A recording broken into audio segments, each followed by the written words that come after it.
అవినీతి ఆరోపణలు ఎదుర్కొంటున్న ఏపీ హోంమంత్రి వంగలపూడి అనిత ప్రైవేటు పీఏ జగదీశ్పై వేటుపడింది. బదిలీలు, పోస్టింగులు, సిఫార్సులు వంటి వాటి కోసం వసూళ్లకు పాల్పడుతున్నారని, సెటిల్మెంట్లు చేస్తున్నారన్న ఆరోపణలు ఆయన ఎదుర్కొంటున్నారు. జగదీష్ 10 ఏళ్లుగా అనిత వద్ద పీఏగా పనిచేస్తున్నారు.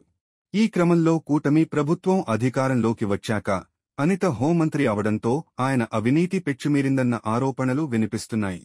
అంతేకాదు, ఎంత పెద్ద నాయకుడినైనా ఆయన పట్టించుకోవడం లేదన్న విమర్శలున్నాయి. మంత్రి తర్వాత అన్నీ తానే అన్నట్టుగా చక్కబెడుతున్నట్టు తెలిసింది.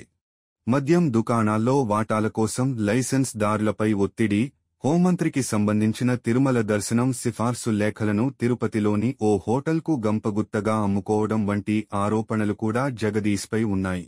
దీనిపై ప్రభుత్వానికి ఫిర్యాదులు అందాయి. ఈ నేపథ్యంలో ఎట్టకేలకు అనిత ఆయనను తొలగించారు. విషయం తెలిసిన పాయకరావుపేట నియోజకవర్గంలోని టీడీపీ క్యాడర్, జగదీష్ బాధితులు సంబరాలు చేసుకున్నారు.